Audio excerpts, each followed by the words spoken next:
Bom, vamos lá, gente. Bom dia, senhoras e senhores. Prazer recebê-los novamente aqui no Metro Saúde 2025. Sejam todos muito bem-vindos. Meu nome é Patrícia Davidson, sou mestre de cerimônias deste evento e os acompanharei neste segundo e último dia do Metro Saúde 2025, simpósio de metrologia na área da saúde, cujo tema central este ano é Metrologia e Inteligência Artificial juntas para a segurança do paciente. Bom, desde ontem tivemos uma programação dinâmica, intensa, as palestras concentram informações extremamente relevantes. Todo o simpósio foi elaborado e alinhado pela comissão científica e organizadora com os objetivos do evento e da Remesp.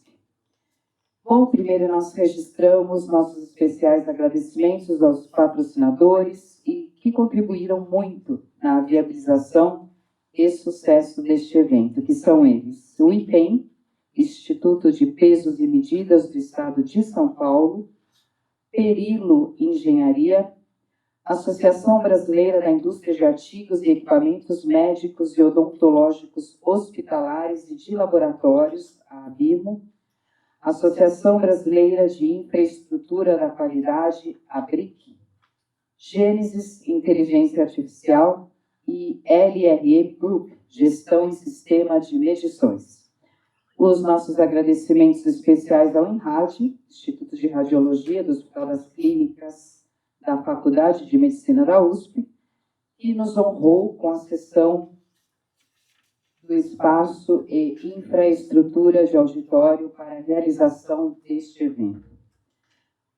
Bom, estende-se também os agradecimentos aos apoiadores e parceiros que foram primordiais na divulgação deste evento, aos membros da comissão organizadora, moderadores, debatedores e palestrantes.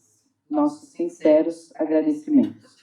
Agradecemos também a inscrição e participação de todos vocês. Bom, antes de iniciarmos alguns recadinhos importantes, eu quero informar que os participantes do Metro Saúde 2025 poderão interagir com os integrantes dos painéis ao final das apresentações para suas perguntas.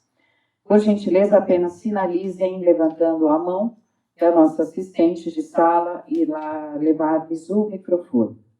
Eu informo ainda que os painéis terão apresentações sequenciais dos palestrantes e, ao final das apresentações, terá um debate coordenado pelo moderador do painel e os palestrantes que responderão às perguntas da plateia. Além disso, ao final de quaisquer apresentações, aparecerá em tela um Media Code, onde basta apontarem a câmera dos seus celulares para terem acesso às apresentações diretamente nos seus aparelhos de modo offline. Eu informo ainda que todos os inscritos receberão certificado digital de participação no e-mail cadastrado e neste mesmo e-mail terá um formulário de avaliação do simpósio. Por favor, não deixem de respondê-los. E, finalmente, nós vamos ter no início da tarde um sorteio de livros, 2 livros, né, professor Celso? Não deixem de... Uns 8 livros, mais ou menos. Então, participem no período da tarde para concorrerem aos livros. Só entregaremos quem estiver presente. E vamos colocar só de início o QR Code das fotos de ontem, para vocês captarem. Quem tirou foto, captando esse QR Code, poderá vê-las.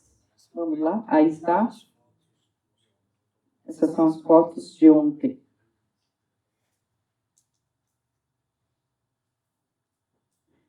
Aí um tempinho aí, já captaram. Bom, então vamos lá, iniciando finalmente os trabalhos desta manhã. Apresento neste momento o painel 4, com o tema Inteligência Artificial na Prática Metrológica para as organizações de saúde. E como moderadora deste painel, convido ao palco a senhora Lea Lobo, Head de Conteúdo da Infra-FM. Bem-vinda, Lea, à vontade. Só apresentando, a Lea é empreendedora, administradora, jornalista, pós-graduada em marketing. com MBA de Gerenciamento de Facilidades pela Universidade de São Paulo, USP, e mais de 30 anos de carreira profissional multidisciplinar, transversal e proativa. Ela é pioneira na disseminação do Facility Management do Brasil, mesmo antes de o conceito sequer ser mencionado no país. É essa a bandeira que ela levanta há mais de 25 anos por meio da revista Infra-FM, a única publicação do país especializada no tema, em circulação ininterrupta há mais de 2 décadas. Ela transformou a Infra-FM em uma plataforma de conteúdo que se tornou a maior referência em desenvolvimento, educação e networking do universo dos Facilities Management, por meio da revista Imprensa, portal de notícias, Expo e Congresso, que são os maiores da América Latina, além das inúmeras visitas técnicas educativas. Muito bem, Léa, bem-vinda. Vamos às suas contextualizações iniciais antes de apresentar os palestrantes. Por favor.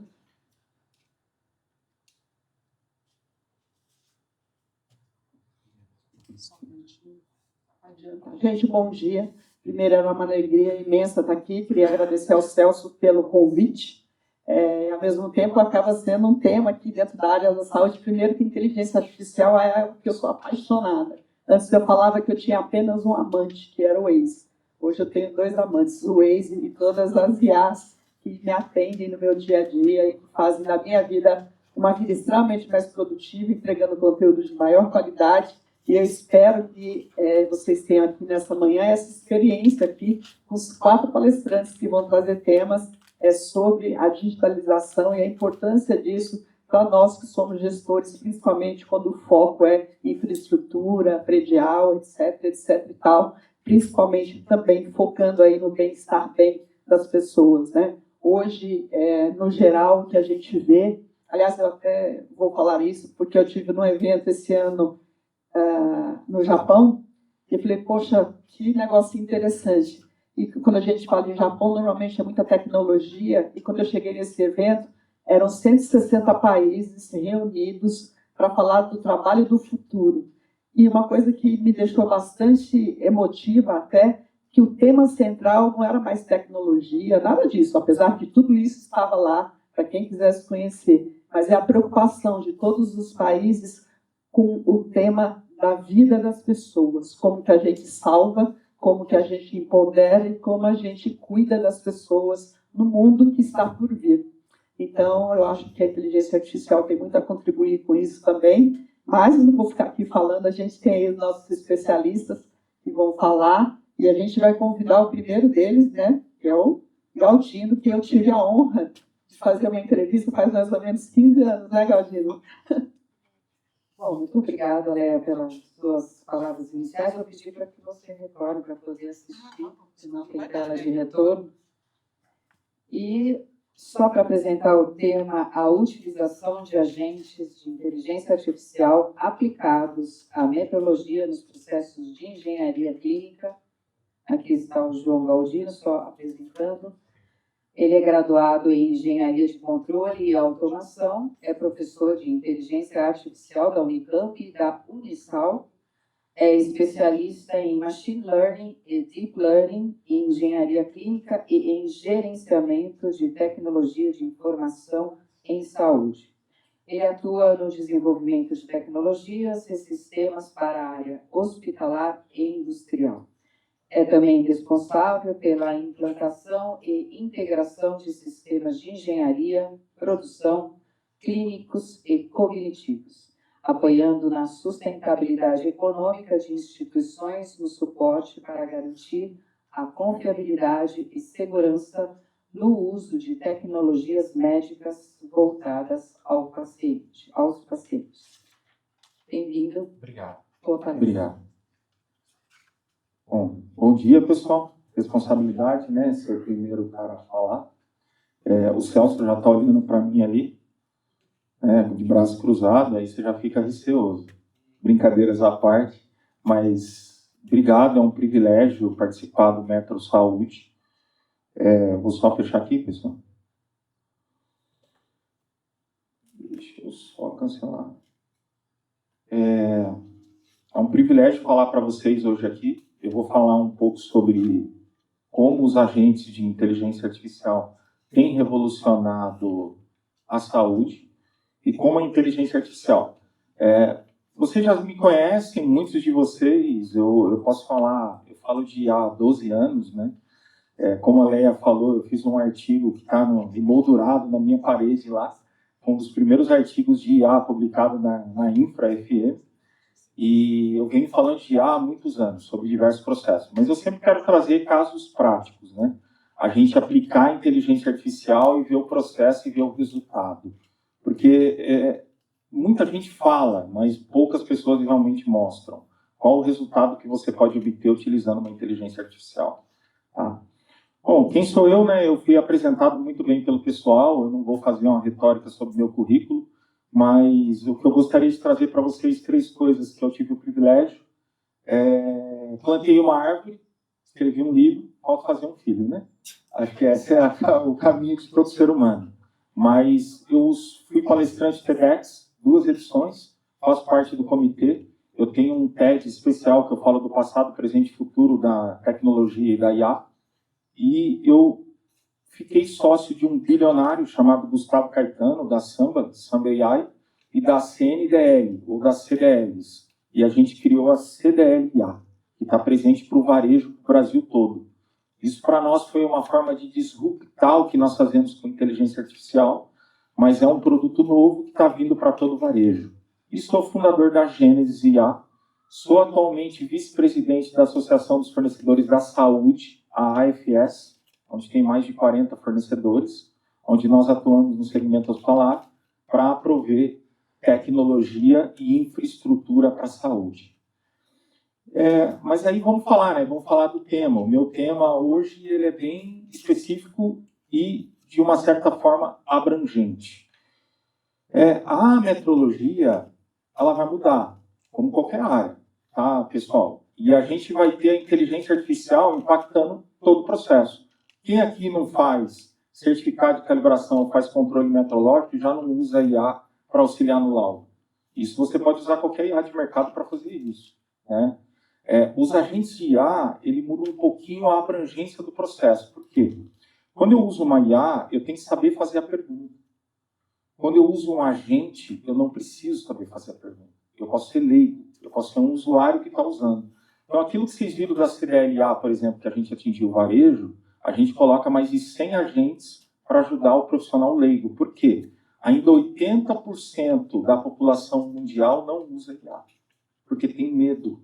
Tem medo da resposta que ela vai dar, ou do processo que vai ter ali na ponta. E o agente de IA ele vem para tirar isso, para facilitar o dia a dia de uso. Eu vou passar um pequeno vídeo aqui, que eu gostaria que vocês prestassem bem atenção, que ele é bem legal.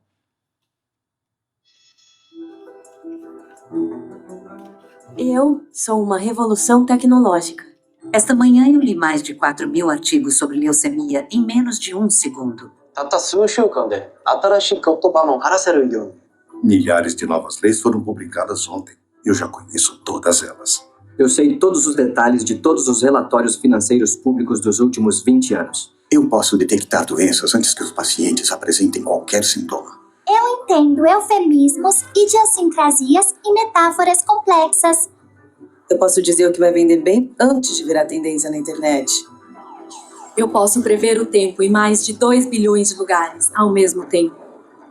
Eu posso crescer com você, treinar você, melhorar você. Instruir você. E eu estou só começando.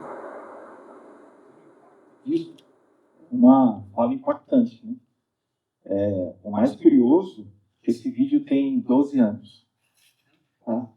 E ele parece tão atual, né? Na hora que você ouve ela falando, principalmente o impacto da IA, de uso, de processo. E esse é o poder transformador da inteligência artificial. Lógico que, trazendo para o nosso cenário, a gente tem que entender qual é o desafio. E, naturalmente, nós vamos falar N desafios. Ô, João, os computadores são antigos, eu não tenho Wi-Fi, mas a IA, ela está virando tão fácil de ser utilizada, que ela está transpondo tudo isso. Se você vê o impacto hoje, você vê instituições que às vezes não usam IA, mas os colaboradores assinaram para ele mesmo usar, porque ele otimiza o processo de trabalho dele. Nesse impacto, pessoal, a gente tem alguns desafios: padronização, escassez de tempo, alto volume de dados. Como pegar hoje o bando de dados e transformar num banco de dados para realmente ter uma análise factível na IA? Hoje, o grande ponto de uso de uma inteligência artificial em qualquer processo são os dados. Por quê? A IA não é mais a questão dela ser inteligente. Ela é inteligente. A minha máquina aqui, minha máquina é um servidor de IA. Eu tenho as 10 principais IAs na minha máquina. Eu tenho o GPT instalado nela. Eu não preciso pagar para usar o GPT. Tá? Eu posso usar ele aqui. Quantos bilhões de parâmetros um GPT tem? 70 bilhões de parâmetros. Vocês sabem o que é isso? Isso é uma inferência na hora que você faz uma pergunta, ele pesquisa em 70 bilhões de variáveis para te trazer uma resposta abaixo de 1 segundo. Então, qual é o ponto que nós, como hospitais, instituições, empresas, temos que pensar? A gente precisa organizar os nossos dados. Aquilo que eu sempre falo para vocês, uma equipe multidisciplinar focada em desenvolver e utilizar a inteligência artificial. João, mas isso que você está falando é uma retórica. Não é uma retórica. Por quê? Você não vai ser substituído por uma IA. Você vai ser substituído por uma empresa que usa IA. Esse é o ponto. Tá? Porque a empresa que usa IA, ela produz 30% mais rápido, ela entrega mais rápido e ela faz o processo de forma mais abrangente. Então, esses são os impactos. E qual o papel da inteligência artificial? A inteligência artificial não vai substituir o profissional. Eu não acredito nisso. Eu nunca acreditei nisso. Eu acredito que ela vai potencializar. Pega um médico clínico, hoje, a hora que ele vai analisar os sinais do paciente, ele tem que atender 50 pacientes, às vezes, no dia. Quando ele usa uma IA, ele acelera o raciocínio dele. Esse momento que nós estamos vivendo é o momento de maior impacto da humanidade. Por quê? É onde o cabelo branco e a idade avançada e o estudo é o melhor momento para se usar IA. Quem tem conteúdo hoje faz a análise da melhor forma possível utilizando uma inteligência artificial. E aí, lógico, eu trouxe o conceito dos agentes digitais, porque eu tenho que explicar isso para vocês. E IA eu considero algo vencido, todo mundo conhece. A IA se tornou popular, mas os agentes, eles são inteligências artificiais treinadas para um processo específico. Então, eu treino aquela IA para ser um assistente de engenheiro clínico e ela vai responder todas as normas, todos os processos. Eu treino ela para ser um metrologista, respeitando a 17025 e ela vai respeitar a 17025. A mesma coisa em qualquer norma, em qualquer processo. João, qual a vantagem de uma IA específica? Ela é feita para o usuário leigo. Eu não preciso saber fazer o prompt. Né? Eu nem gosto do termo prompt, tá, pessoal? Eu gosto do termo pergunta, bem elaborada, com contexto. Porque o termo prompt nada mais é que uma pergunta. Tá? Uma pergunta muito bem feita, com contexto, para ela te responder. Só que a diferença de uma IA para um agente, que o agente ele acerta na veia, porque ele está treinado naquele processo. O futuro da inteligência artificial, ele não está ligado nos grandes modelos de IA. E todo mundo sabe disso. Por quê? Agora a questão não é eu ter um modelo mais inteligente, eu tenho um modelo mais performático. Eu consigo interagir de forma rápida e objetiva. Então tem estudos avançados na China, nos Estados Unidos e no Japão, de criar pequenos modelos para fazer inferência em processo específico. Exemplo prático disso, pessoal. Eu não posso citar a marca, mas eu estou nesse momento num projeto de ventilador pulmonar, onde nós estamos embarcando uma IA no ventilador. Ô João, mas o que vai trazer de benefício? N benefícios. Se a gente falar de confirmação metrológica, eu garantir que ele está calibrado. Se eu for falar de auxílio ao paciente, eu vou garantir que aquela pressão não está brigando com a complacência e a resistência do pulmão do paciente. Mas quem vai tomar a decisão? O médico. Sempre. A IA vai só sugerir o processo. Tá? Então, nós vamos ver nos próximos 5 anos equipamentos nascendo com pequenos agentes de IA. E por que eu trouxe a questão do projeto? Quando eu falo de um agente digital, um projeto do ventilador pulmonar vai ter um agente. O que ele vai ser especialista? Em ventilação mecânica. Então, ele vai atuar em cima da ventilação mecânica. ele vai sugerir modelos e modalidades para você atuar. Nesse contexto, eu trouxe as aplicações práticas da metrologia, né, hospitalar, onde o que eu enxergo, né, eu sou velho na área, né, pessoal? Eu vou brincar aqui, vou fechar de novo, mas eu sou muito velho na área e eu fui técnico. Cara, preenchi calibração no papel, muito tempo atrás, onde a gente lançava depois as medições, fazia o cálculo, né? Às vezes o certificado era até manuscrito. Não vou falar que era no mimeógrafo, né? Senão eu vou dar a minha idade. Mas a brincadeira que eu faço com vocês é o seguinte: nós estamos numa era que a análise precisa ser cada vez mais automatizada. Eu acabei de vir eu assisti uma palestra nos Estados Unidos sobre engenharia, onde a calibração ela evoluiu. Ela evoluiu a tal ponto de você calibrar aquilo que realmente tem intercorrência, e não aquilo que eu vou supor que tem algum problema regulatório. Então, isso é interessante para a gente evoluir o processo, mas a análise automatizada é um dos pontos muito importantes, e um dos pontos que hoje, a maioria dos certificados, a gente acaba tendo esse problema, é a interpretação dos dados. A IA, ela unifica tudo isso. E eu consigo, além disso, fazer um alerta preditivo. Quando a gente fala de predição, predição não é IA. Lembrem que eu sempre falo isso. Predição é estatística. Se você pegar o Excel, você faz predição. Tem diversos modelos. Só que a IA, ela faz uma coisa maravilhosa. Ela analisa milhões de probabilidades ao mesmo tempo. Então, isso o ser humano não é capaz de fazer de forma organizada em dados. Você acaba levando mais tempo que uma IA. E os relatórios padronizados, né? Aí, logicamente, pessoal, eu vou levar vocês para qual que é a nova geração. A nova geração agora são plataformas inteligentes. O que é isso? Existe uma tecnologia nova que viralizou com uma empresa chamada Lovable, que é o Vibe Coding, onde você cria um site, um sistema, simplesmente codando com a IA. Você conversa com a IA, ela cria o sistema. A gente já estuda o Vibe Coding há pelo menos 4 anos, e ele é open source, ele está no GitHub, tá? Para quem aí é de tecnologia, as tecnologias, quando elas aparecem na mídia, elas já estão há muito tempo sendo estudadas. É a brincadeira que eu sempre faço de processo. Mas por que eu falo de geração de plataformas inteligentes? Os sistemas vão mudar com o uso da IA, principalmente com o uso da IA generativa. Se o sistema não nasceu com IA, ele vai ser totalmente remodelado para ser utilizado IA em todo o seu processo. Tá? Eu vou fazer uma analogia ao Gênesis, né? A gente tem evoluído muito a nossa IA. A gente tem uma IA na parte de engenharia clínica, manutenção predial, todos os processos, aonde ela abre, vê chamado, vê processo. Mas eu não vou entrar no sistema. Eu vou direto para a IA. A nossa IA ela faz 2 coisas que eu considero muito importantes. Que a primeira dela é abrir um chamado, né? Eu vou tirar uma foto do QR Code lá, a etiqueta de patrimônio, e vou pedir para ela abrir um chamado.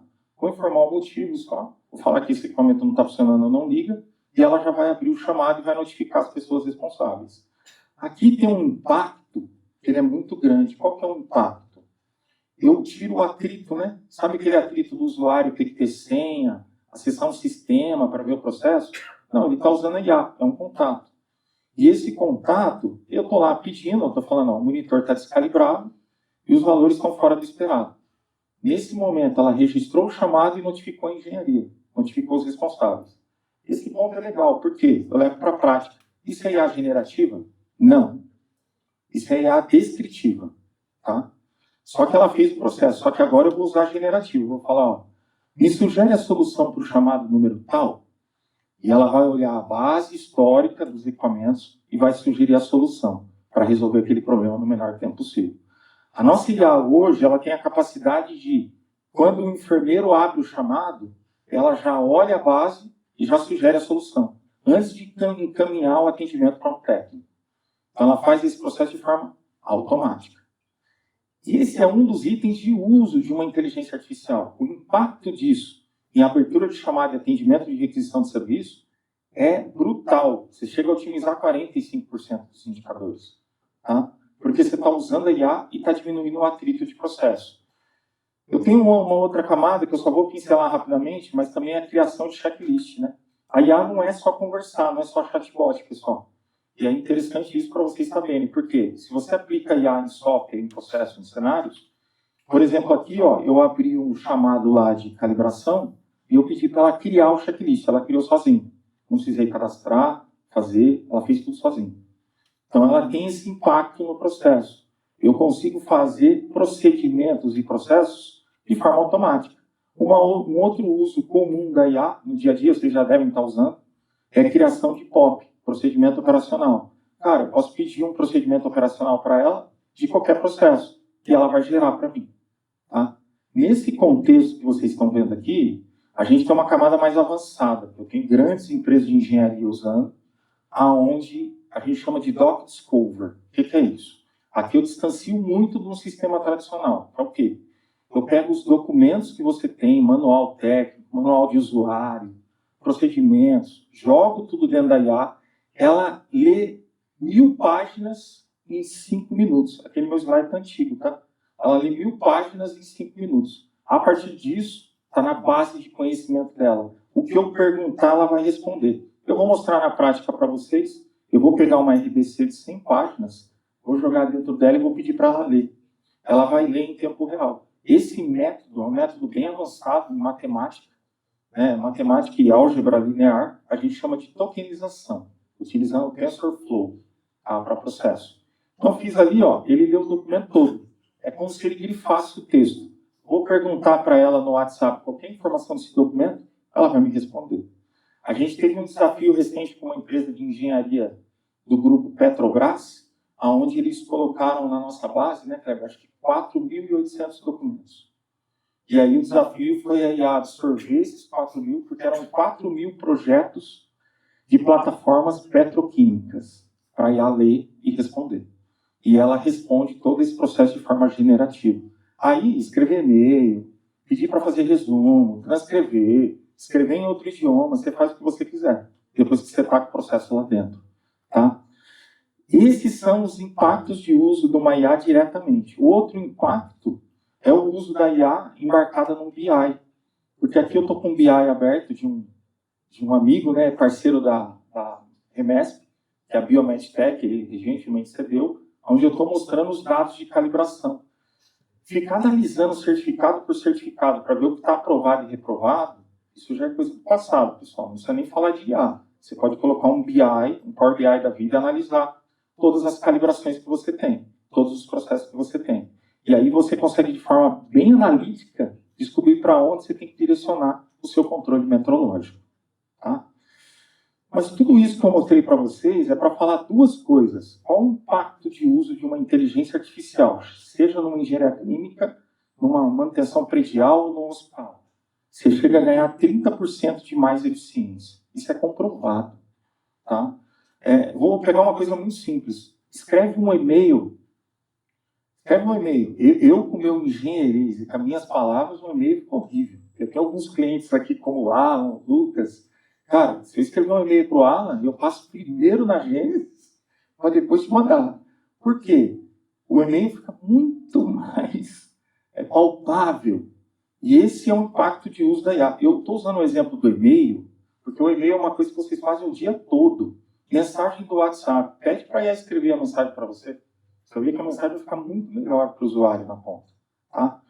E a redução de trabalho, né, pessoal? A redução de trabalho é tão impactante da inteligência artificial no mundo que os funcionários estão contratando IA para usar no seu processo.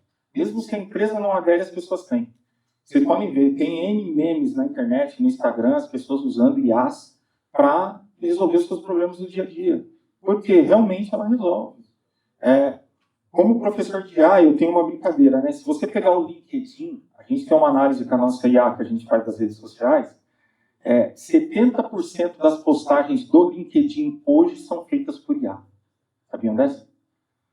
O texto foi elaborado por IA. Eu faço uma brincadeira, tá, pessoal? Tem meu livro lá. Meu livro foi escrito pelo João Galdino, mas foi revisado pela Gênesis, né? Natural. Só que se tiver 2 pontos, traço, longo e vírgula, foi IA. Pessoal, se você for me apresentar um trabalho na Unicamp, colocando 2 pontos, traço, grande e vírgula, falar, revisa de novo, que você mandou IA fazer. Isso é um problema da inteligência artificial. Por quê? Ela não vai errar, né? Então, os plagiadores agora, o que eles fazem? Eles veem se não tem erro de português. Porque agora não tem, né? Quando o cara escreve usando IA. Então, o processo é diferente, é inverso. Mas um outro ponto importante que é aí atrás é o aumento da rastreabilidade. E aí entra um ponto muito importante. Quando a gente fala de equipamento médico, a gente tem o prontuário dele, a gente tem as calibrações. E a rastreabilidade hoje, ela ainda é uma coisa que a gente tem que consultar. Quando você usa a inteligência artificial, ela faz duas coisas de forma diferente. Ela infunde aquela informação no cérebro dela. Então, se você perguntar, ela faz parte do processo. Vou passar aqui. Essa frase eu quis deixar só para vocês aqui mesmo. A inteligência artificial não vai substituir, mas ela vai complementar. E ela vai complementar o seu tempo de pensar. A gente faz uma analogia com isso, com o genoma. Eu tenho uma sociedade com uma empresa de genética, onde essa empresa de genética levava em torno de 90, 30 dias para analisar 1 terabyte de dado. Hoje, com a IA, eles fazem infusão em 30 minutos. 30 minutos. A análise do genoma, que antes nós levamos 40 anos para decodificar, hoje não leva 40 segundos usando IA. Nesse contexto, eu tinha que trazer um projeto especial, que até o Dr. Francisco vai estar, depois na outra palestra, mas é a doutora Mia. A gente vem num trabalho há quase 4 anos, né, estudando e fazendo um processo, onde nós vamos utilizar IA na medicina. Tá? Então, eu não estou mais falando só do processo de auxílio, e sim no uso direto. E o Dr. Francisco vai falar muito bem disso, ele vai falar de laudo, diagnóstico de processo, do Hospital do Futuro, mas onde você conecta a inteligência artificial nos dispositivos. Interoperabilidade é isso. Interoperabilidade é multimarcas conectados em um ecossistema. Qual é o desafio? ROI, né? Retorno de investimento. E custo. Qual o custo? Mas qual que é o ganho? O ganho é maravilhoso, porque você pega um médico hoje, ele entra num leito, ele tem que olhar mais de 120 parâmetros. João, mas você está exagerando, não estou. 40 de monitor, mais uns 50 parâmetros de ventilador, mais uns 10 de bomba. A hora que você junta tudo isso, o médico tem que olhar tudo isso e falar como é que o cara está. Uma IA auxilia ele com muita precisão nesse processo. Num contexto, eu trouxe um exemplo de diagnóstico, né, da nossa IA fazendo esse processo, onde a gente pegou uma central da Mindra, onde ela está dando o prognóstico do paciente. Possível sugestão de diagnóstico. Taquicardia sinusal ou algum tipo de arritmia supraventricular, uma vez que a frequência cardíaca é elevada e a PVCS. Possível hipossemia a ser monitorada, dada a variação na saturação de oxigênio. Estresse hemodinâmico ou algum fator desencadeante que pode estar aumentando a demanda cardíaca. Recomendações. A frequência cardíaca deve ser controlada, e é importante investigar a causa da taquicardia. A saturação de oxigênio precisa ser monitorada de perto para garantir que o paciente está recebendo oxigenação adequada. Avaliar se há necessidade de intervenções para controlar os PVCS e verificar se eles aumentam em frequência. Esses impactos que eu quis mostrar ali é só para vocês entenderem um pouco do impacto de uso de uma inteligência artificial na medicina. Eu quis trazer aqui a Áurea para vocês conhecerem um pouquinho, ela está ali fora, ali na mesa, mas nós temos hoje, em parceria com a Remef, mais de 100 agentes de inteligência artificial, onde tem pelo menos 25 agentes de metrologia dedicados para tratar metrologia legal, diversas normas, onde na prática, o que a Áurea faz? Ela se conecta em todos os modelos generativos, em uma única assinatura. João, mas o que você está me trazendo aqui? Eu estou trazendo a possibilidade de assinar no cartão de crédito todas essas IAs, ChatGPT, Cloud, Gemini, DeepSeek, todos eles, conectados em uma única plataforma, onde essa plataforma ela traz a possibilidade de você ter um exército de engenheiros, metrologistas e assistentes para te auxiliar no dia a dia na sua empresa. Tá? Na prática, eu tenho os consultores, o chat e as imagens, e eu posso acessar todos eles, e posso conversar com eles. Esse QR Code ele é especial, ele vai expirar amanhã, onde você consegue assinar todos esses agentes de inteligência artificial por menos de R$100. Tá? E você pode assinar como pessoa física, porque o futuro é nosso. A gente, mesmo sendo um CNPJ, nós temos um CPF de baixo. Então, nós podemos resolver os nossos problemas no dia a dia usando IA. Então, aqui eu tenho mais de 100 agentes de IA. Eu estou chamando a IA engenheira clínica e vou pedir para ela fazer um plano de incorporação tecnológica. Ela tem alguns prompts pré-carregados, mas você pode conversar com ela de forma aberta, do jeito que você quiser. Você pode pegar informação do CMMS, pode pegar informação de prontuário, o que você quiser, você pode cruzar aqui dentro e conversar com ela. E tem uma outra coisa interessante nos agentes, tá? Eu estou começando uma conversa com uma engenheira e daqui a pouco eu posso ir para um metrologista. Depois eu posso ir para um advogado e falar para ele redigir o contrato. Então, assim, na analogia de uso, os agentes de IA mudam esse processo de uso, porque você acaba sendo potencializado nos seus laudos, relatórios e processos. Nesse contexto, pessoal, eu vou fechar aqui com vocês que a Áurea ela não faz só texto, ela faz documento, ela analisa foto, imagem, processo, e todas as imagens da minha apresentação eu fiz nela. Tá? Todas as imagens, as animações, os vídeos, todos os processos eu fiz utilizando ela. Por quê? A inteligência artificial, além de te auxiliar em todos os processos, ela é criativa. Então, cada tema que eu colocava, eu pedia para ela, ela gerava uma foto muito melhor do que eu estava fazendo. Tá? Nesse contexto, está o QR Code aqui, para quem quiser pode baixar, pode cancelar a hora que quiser, assina no cartão de crédito, tá? E você pode utilizar a inteligência artificial com todos esses agentes de IA. Eu trouxe uma frase aqui para encerrar, e eu prometo que é mais um minutinho, mas a inteligência artificial é a tempestade perfeita. Tá? Ela amplia o nosso potencial de fazer engenharia, calibrar e salvar vidas. Na minha concepção, a inteligência artificial vai mudar tudo. E aí, para encerrar com vocês aqui, eu estou com uma novidade, vocês estão vendo um óculos bem nerd na minha cara, né? Eu estou gravando vocês, tá aqui um pouquinho desse brinquedinho.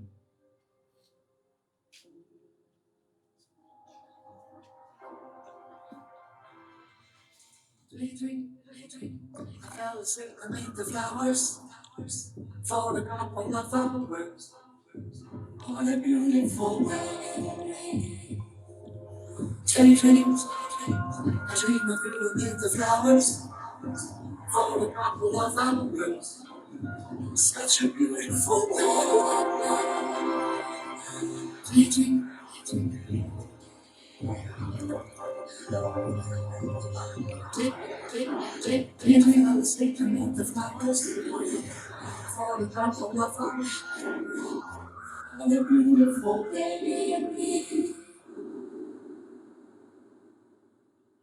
Uma novidade. Eu gravei toda a apresentação com o meu óculos, tá? Eu estava o tempo todo com ele aberto aqui. O Kleber me mandando foto lá do fundo, eu vendo aqui no WhatsApp, e eu gravei vocês aqui. Essa é a brincadeira aqui. A usabilidade de um óculos com inteligência artificial é fantástica. Tá? Isso vai mudar tudo, vai mudar a forma como nós trabalhamos. O que eu convido vocês sempre a esse raciocínio, eu sempre trago esse cara no final, eu sempre falo o seguinte, para mim ele é o Einstein da nossa geração, ele faleceu há mais de 5 anos e ele teve uma visão do futuro. Todos os aspectos das nossas vidas serão transformados pela inteligência artificial. E isso vai ser o maior evento da história da nossa civilização. A mudança da IA hoje, ela é considerada o mesmo nível de mudança que foi a energia elétrica. A transformação vai transformar tudo nos próximos 10 anos. Em 10 anos, nós vamos acelerar 100 anos. É isso. Muito obrigado, pessoal. Obrigado, João, pela apresentação. Tema fascinante, assustador um pouco também. Pelo bem e pelo mal, né?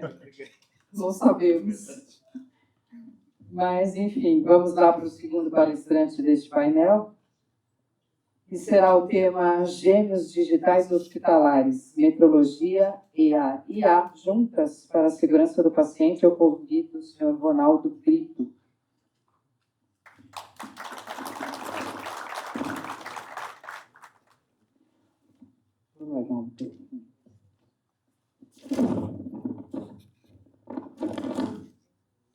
Acho o Ronaldo só apresentando. Ronaldo é Master of Science e possui graduação em Análise e Desenvolvimento de Sistemas pela Universidade Presbiteriana Mackenzie em 1994. Possui especialização em MIT, Master in Information Technology, pela Faculdade de Informática e Administração Paulista em 2006. Tem mestrado em Engenharia Mecânica pela Fundação Educacional Inaciana Padre Saboia de Medeiros, em 2018. E doutorando na Escola Politécnica da USP. A sua pesquisa é voltada principalmente para empreendedorismo empresarial e industrial, particularmente interessado em integração de sistemas e inteligência artificial. Hoje ele atua na área de transformação digital da SPI, como o responsável por repensar as integrações dos sistemas internos e nas novas oportunidades de desenvolvimento ou utilização da AI na gestão. Bem-vindo, Ronaldo, uma boa apresentação. Obrigado. Aqui.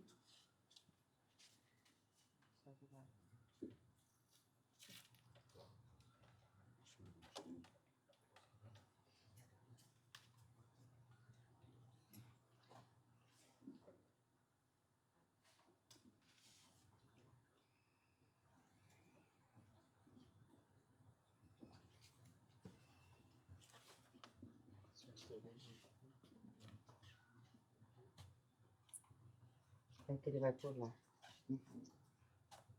Mais um instantinho, a técnica tá.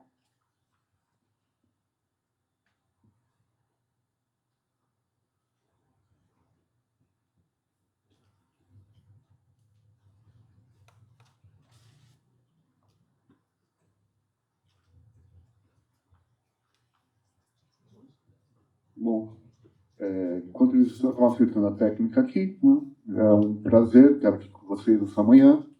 Eu gostaria de falar que foi um prazer atender ao presidente Celso. É importante para a gente estar trabalhando com essa parte de IA, e é muito importante isso para a meteorologia e como isso afeta a gente. Parabéns pela palestra, muito boa. Só voltar um pouquinho. Já fui apresentado, então não vou ser redundante, só alguns dados a mais aí, né? Eu tenho mais de 35 anos de experiência de desenvolvimento de sistemas. Né? Eu posso parecer novinho, mas não sou tão novo assim.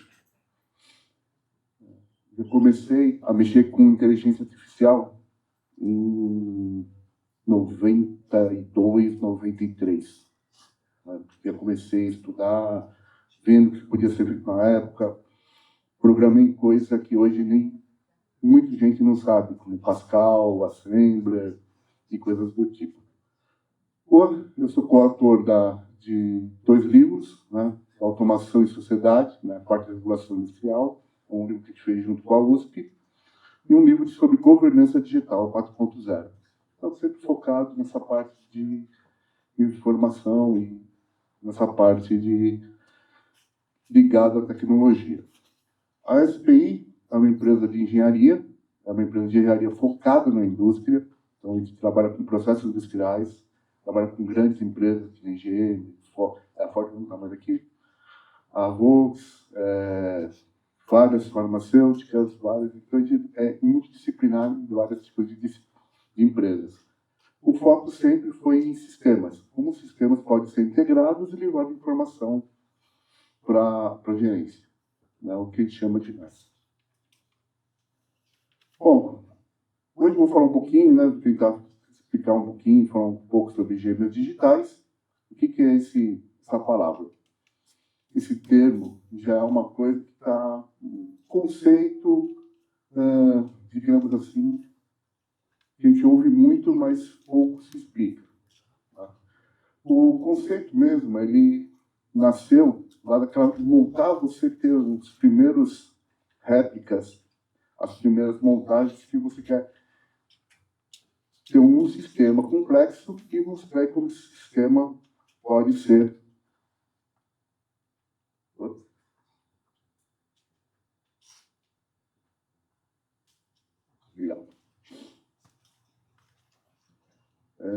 E como esses sistemas podem ser observados e como eu posso interagir com esses modelos.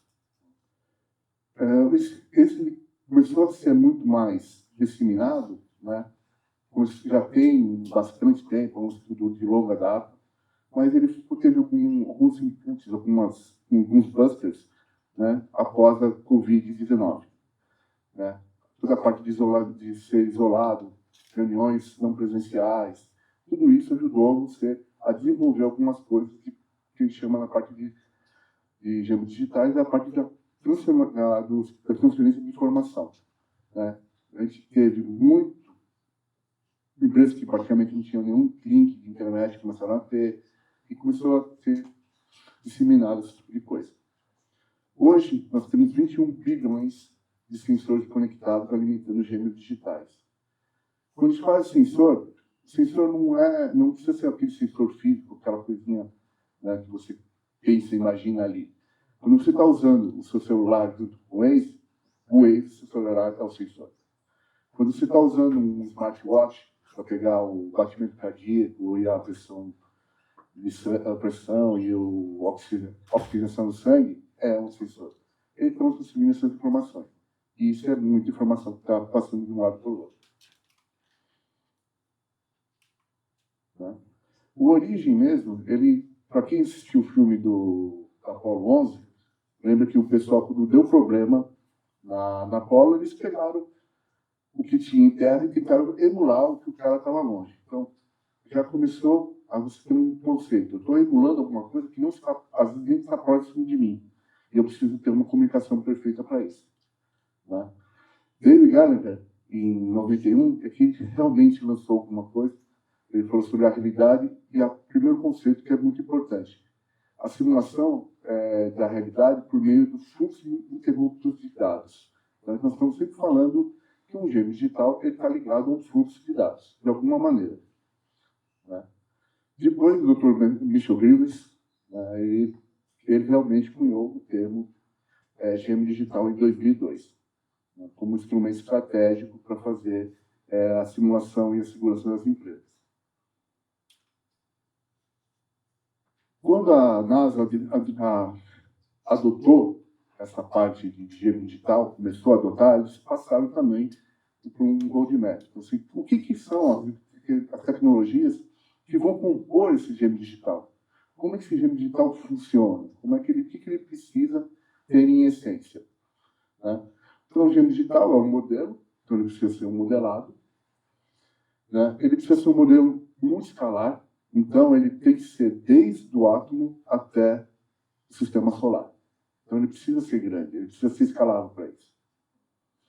Como você está falando de uma coisa tão grande, né, ele tem que também ter algumas bases físicas. Normalmente ele está pegando algum evento físico, um modelo físico e está transformando. Por que eventos físicos são mais fáceis de ser modelados matematicamente? Alguns elementos químicos que você conhece, comportamento, também podem ser utilizados. Tudo isso vai levar a um processamento de Big Data. Né?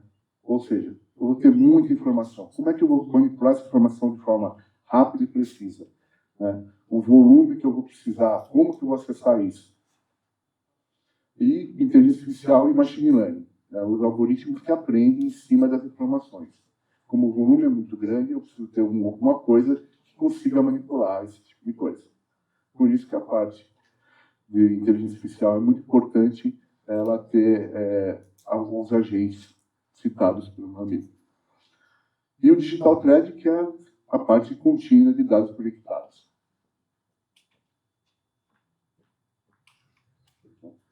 Mesmo assim, ainda há divergência sobre o conceito de que é um gêmeo digital. Tá? No meio acadêmico, considera normalmente um gêmeo digital somente aquilo que tem um fluxo de informação entre o modelo e a realidade.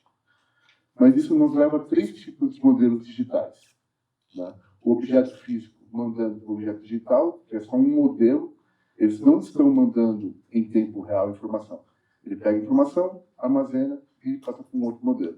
Esse modelo trabalha, pega, devolve para o meio físico, onde você pode fazer algum ajuste. Isso é só um modelo digital, ele não chega a ser o gêmeo digital. Você tem a sombra digital, digital shadow, quando você tem um dos lados passando informação em tempo real. Em automação, a gente tem os supervisórios, que são o digital shadow. O que é o supervisório? Ele é um modelo digital que mostra o que a fábrica está fazendo. E mostrando para uma tela, ó, o que está acontecendo no campo é tal coisa aqui nessa tela. Estou abrindo uma válvula, estou vendo uma temperatura, né? Eu tenho alguma interação e eu posso voltar e alimentar o modelo. E o digital, o jeito digital mesmo, é quando ele está full. Ele está recebendo dado em tempo real e mandando dado em tempo real. Né? Vocês vão ver algumas próteses que acontecem isso. Então, você pode fazer uma prótese no digital, mexer essa prótese no gêmeo e ela mexer automaticamente, e vice-versa. No meio empresarial, o pessoal usa muito o termo digital, gêmeo digital, quando eles querem pegar funcionalidades. Eles querem emular coisas num modelo para ver a informação, para tentar entender o que eles podem melhorar sobre o processo ou o produto.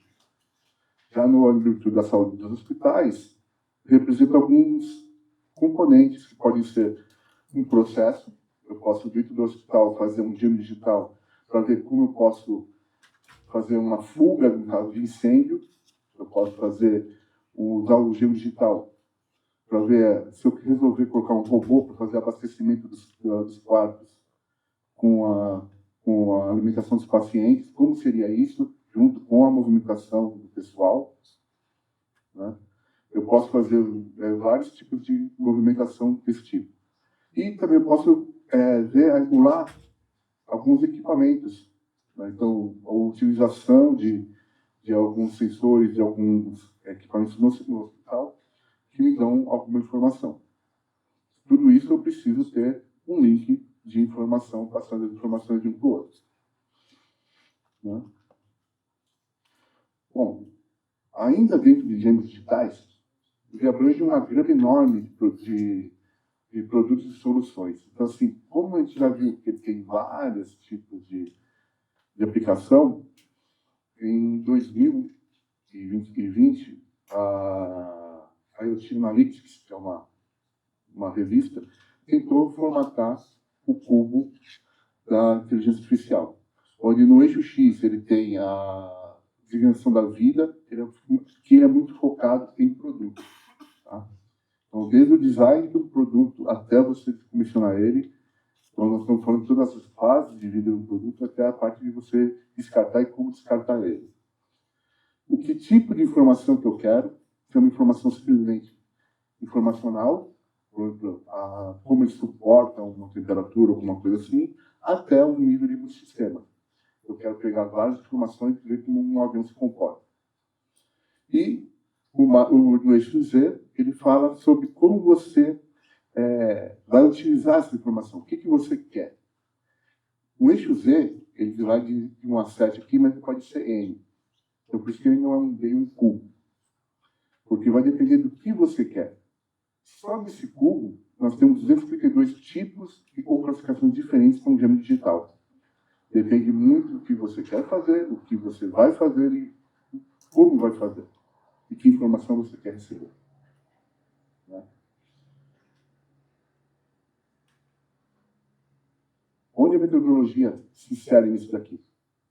Lembra que eu falei lá atrás do fluxo de informação.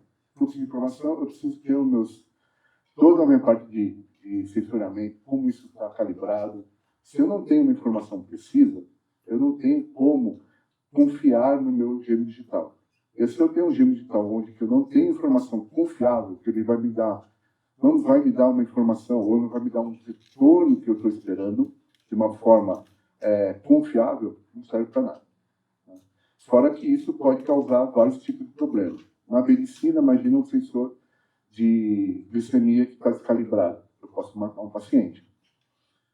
Né? E vários tipos de outros tipos de aplicação. Isso pode ser levar também ou ao óbito ou a ter problemas posteriores. Então, você também pode utilizar ele na rastreabilidade de insumos. Né? Como é que eu garanto, né, que aquele insumo passou isso. Como é que eu uso um gêmeo digital para fazer uma rastreabilidade de insumos? Bom, tem muitos insumos que eu tenho que colocar em geladeira. Posso fazer uma rastreabilidade com sensores e identificar onde ele passou por cada uma das áreas. Dentro do hospital, eu posso estar verificando a temperatura dos corredores. Quando o insumo está passando por dentro do hospital, eu posso ver todas as variações de temperatura. Se ele está sensorizado, eu posso indicar que ele ficou muito tempo parado numa área e isso pode ter causado algum impacto ou dano por exemplo, uma vacina que ela pode sofrer caso ela fique muito tempo fora da geladeira ou ela ficar muito tempo numa área de transição. Né? Manter equipamentos seguros. Né? Então, se você está fazendo sempre a parte da metodologia, regulando, tomando conta dos seus equipamentos, né? Está trabalhando a segurança daquele equipamento, tanto para o médico como para o paciente, e tem toda a parte de controle ambiental. Ou seja, a gente fala de metodologia, mas gêmeo digital são decisões seguras baseadas em evidência, né? O que é muito importante. Aqui alguns exemplos, né, de uso da metodologia em gêmeos digitais na saúde. Né? Então, temos aqui da revista Simple Science, um artigo tentei buscar coisas mais recentes, de 13 de julho de 2025, né? Ele fala de um pâncreas artificial para diabetes. Ele é um gêmeo digital que simula o funcionamento do pâncreas do paciente. Essa informação que ele está recebendo é a informação do nível de glicose.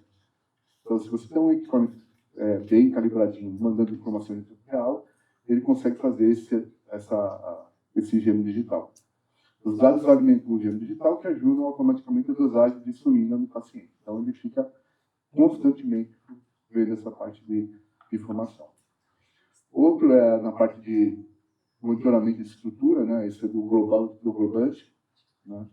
Uma outra fonte de informação, onde você modela os processos hospitalares. Então, um hospital pode ter, como tem N processos, você pode imaginar ele com N tipos de gêmeos digitais. Até você tomar conta do elevador, para saber se o elevador está subindo e descendo, onde está, como é que são os ciclos de atendimento. Normalmente você precisa de um histórico para poder gerar um gêmeo digital desse tipo, né? Mas você consegue fazer isso também. Né? E utilização de filtros Kalman em modelos baseados em agentes. Tá? O que é um filtro Kalman? O filtro Kalman é um algoritmo matemático feito por um matemático chamado Kalman, em 1960, que ele busca diminuir os ruídos dos sinais. Como ele tem muitos tipos de sensor, vários tipos diferentes, alguns ruídos podem ocorrer. Né? É normal. Então, esse filtro ele ajuda a corrigir esse tipo de informação. Isso também é importante quando você for levar em consideração uma metodologia. Né? Você tem que estar preparado que as entidades estejam realmente confiáveis. Se você tem um filtro que está te dando, olha, está saindo muito dos thresholds, você vai ter problema.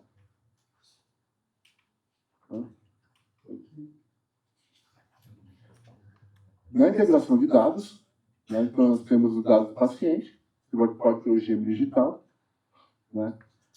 Toda essa parametrização, tomando decisões através de agentes de IA. Eu não vou explicar de novo agentes de IA, muito bem.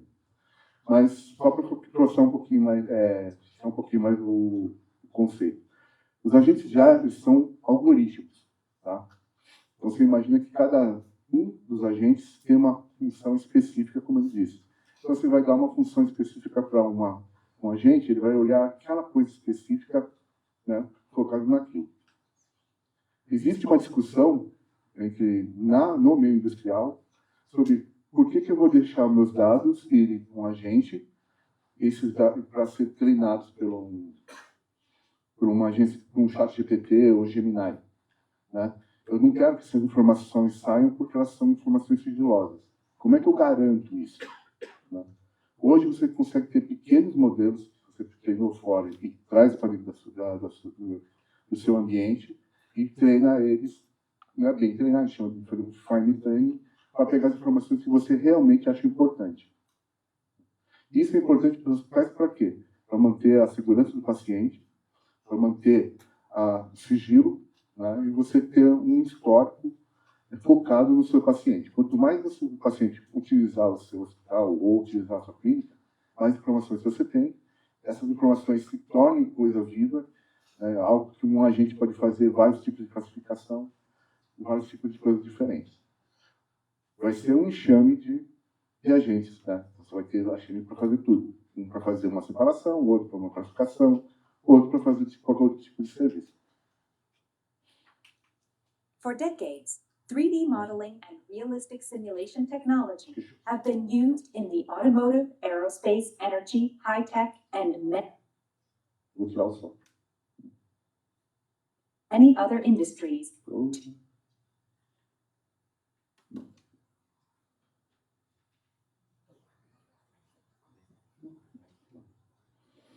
Bom, o que é o Living Heart Project? O Living Heart Project é um projeto da Dassault. A Dassault Systems é uma empresa francesa focada em sistemas de simulação, que hoje a gente chama de gêmeos digitais. Eles têm vários tipos de sistemas focados para vários tipos diferentes de assuntos. Eles vão desde a movimentação, teste de resistência, mecânica dos fluidos. Ele tem uma gama muito extensa e muito grande de ferramentas. Essas ferramentas, eles tiveram junto com o FDA americano, onde nasceu a ideia, já que você tem tudo isso, eu não posso usar isso para a saúde? Isso foi em 2014. E daí nasceu esse processo. Quando eles falaram assim, como é que eu vou modelar um coração? Como é que eu vou modelar um corpo humano? Como é que eu vou modelar? É um sistema complexo, né, com muitos processos, então, vários tipos de processos diferentes. Então, eu falei assim, vamos começar com o coração. E eles começaram com o coração, o projeto. Né? A ideia, né, é você pegar, avaliar com base em vários tipos de instrumentos, então, ressonância, tudo que você tiver, gerar um modelo. Esse modelo, ele é o seu coração, não é o coração de uma outra pessoa. Ele tem um modelo básico, mas a partir do momento que você pega as informações que você tem, você vai usar o seu coração para fazer aquilo. Com isso, vai prevenir doenças cardíacas. Se eu tiver que fazer algum tipo de intervenção cirúrgica, como eu posso fazer isso? Né? Como eu vou fazer dentro do meu hospital? Vou fazer um tipo de operação, como é que eu posso fazer o meu corpo inteiro? E fazer uma visão para isso, né? Ajudar todos os médicos a terem uma precisão um pouco maior aonde vai chegar, como vai fazer esse tipo de informação, de operação. Então, a gente oferece vários tipos de visões diferentes. Basicamente, ele começou traduzindo aqueles gráficos e montagem de modelos dos aparelhos e fizeram para evoluir isso daí. Hoje, eles estão partindo já para um outro nível. Eles estão já vendo não só como você fazer, mas como você integrar essa informação com o multiagente. Né? Já está mudando os gêmeos digitais sem o multiagente, já está começando a ficar uma coisa meio ultrapassada, para você poder fazer vários tipos de visões do coração, pedir ajuda para outros médicos, né? Ou outras especialidades. Você é o cardiologista, precisa ter algumas outras, de algum apoio, como você pode fazer isso aí em tempo real. Né? Lembra que nós estamos tendo sempre o gêmeo digital, tem sempre informação indo em tempo real. Então, eu estou sensorizando o meu paciente e estou mostrando informação. Como eu posso ver vários tipos de informações diferentes. Esse é um projeto muito interessante, tem uma história bem longa já, e tem muita coisa que você pode achar no Google. Digital twins created in NVIDIA Omniverse can model physically accurate hospital. Este outro projeto é da NVIDIA. Né? A NVIDIA ela faz as placas de vídeo que normalmente a gente compra para colocar no PC Game. Quando a gente quer jogar, quer uma coisa mais interessante. Tem um gêmeo digital mais bonito, que você acaba clicando para lá e para cá. A NVIDIA é especialista em GPUs, né? Que é a parte da programação, é um processador, né, geral que tem especialidade em matemática. Isso que dá o buster nos joguinhos, isso que dá os busters nos filmes, isso que ajuda você a fazer o processamento. Quando a gente fala de, estou utilizando TensorFlow, eu estou usando a GPU para fazer isso. Lá atrás, quando a gente estava ainda aprendendo a mexer com o computador e mexer com essa parte de placa de vídeo, a gente teve uns dois que perceberam: eu posso usar essa placa de vídeo da NVIDIA para fazer inteligência artificial. Hoje, ele é uma, né, das principais fontes da inteligência artificial para poder trabalhar de uma forma mais eficiente. Né? A NVIDIA, então, ela está desenvolvendo, ela tem um projeto que se chama Digital Twins for Medicine. Ele também está no GitHub, para quem conhece, né? Onde você pode participar para fazer isso. A ideia deles era como eu posso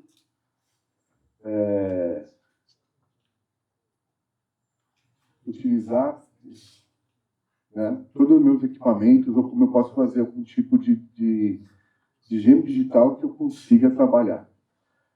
Nesse modelo que eles estão fazendo aqui, eles estão falando muito sobre uma operação, numa neurocirurgia, onde que o neurocirurgião ele precisa constantemente reposicionar o microscópio. Ele vai, olha, posiciona, faz uma alteração, né? E como o gêmeo digital ele pode te auxiliar a você extrapolar isso daí. Ele faz um pouco de propaganda dele aqui dos equipamentos, né? Está falando de como faz tudo, a integração da informação, vários segmentos, vai até o Omniverso, troca informações e vai fazer a entrega para o equipamento. Né? Isso é um pouquinho mais técnico. Então, isso aqui, como eu estou vendo, tem a visualização, então aqui eu estou vendo o gêmeo digital, ele pode me ajudar a planejar alguma coisa que estou vendo.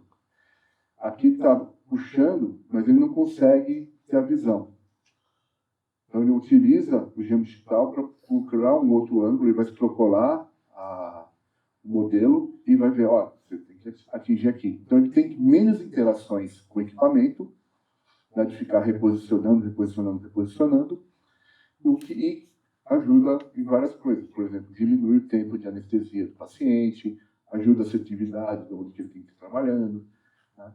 Em alguns anos, eles estão imaginando a utilização de óculos especiais. Então, você vai ter um óculos especial que você está vendo já em 3D, em momento real, o que está acontecendo. Então, ele vai te auxiliar no momento da operação, já fazer a operação com algumas informações. Imagina um óculos desse ligado a vários instrumentos, né? Dentro de uma operação, te dando informação, com a gente só falando, olha, presta atenção nisso aqui, isso aqui está com um problema.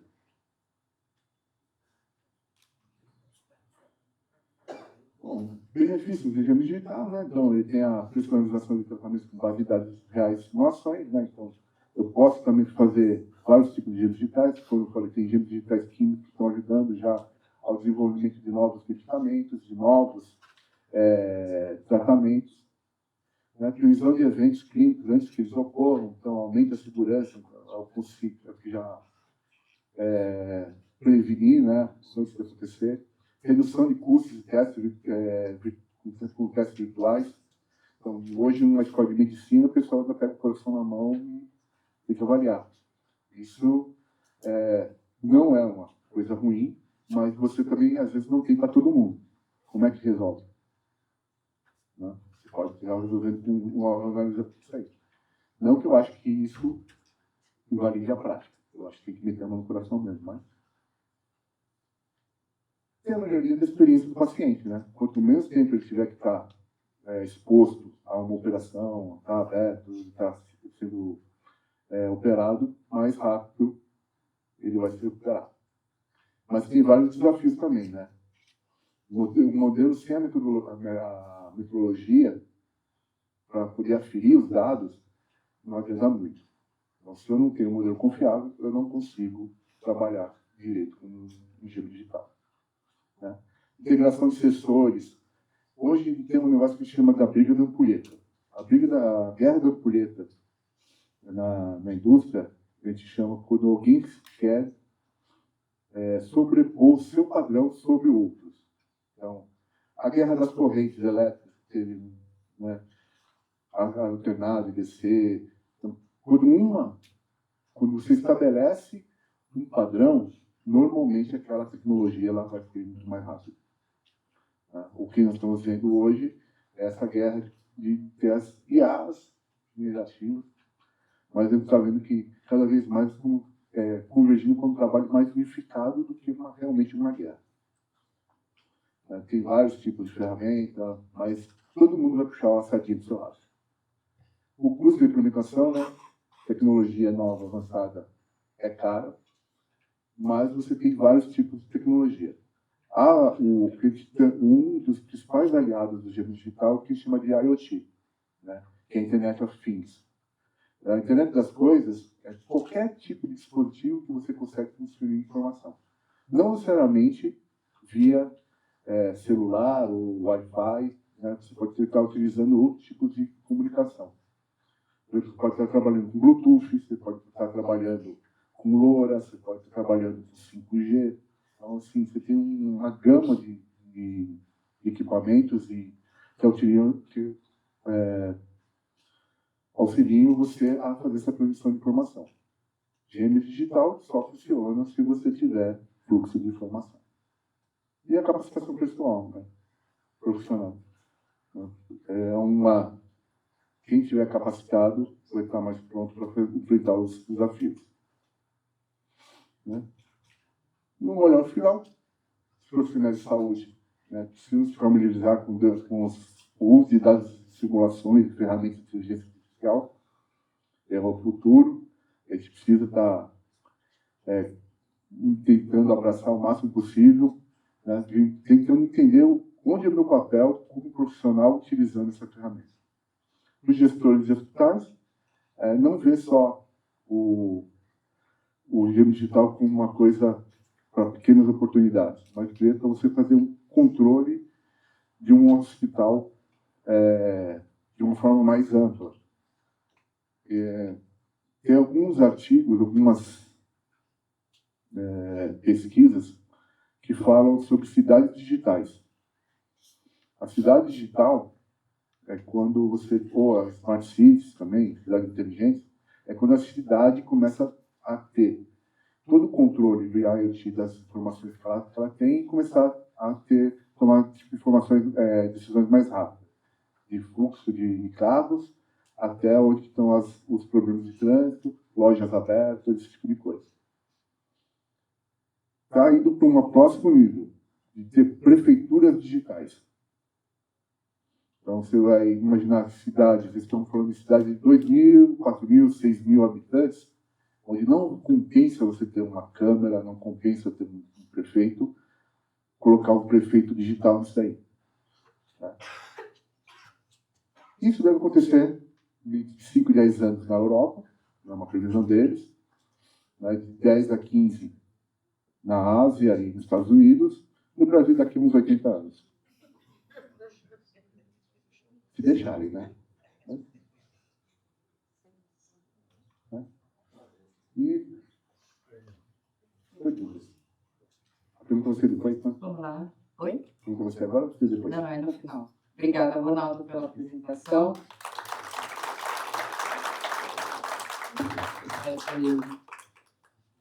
Muito obrigada. Perguntas vão ser feitas no final. Nós vamos fazer um pequeno intervalo agora para o coffee break. Após o coffee break, teremos as duas outras palestras deste painel. E, ao final, a moderadora abrirá o debate e as perguntas de vocês. Bom, vamos lá para o coffee break. Voltamos em 15 minutos. Até já.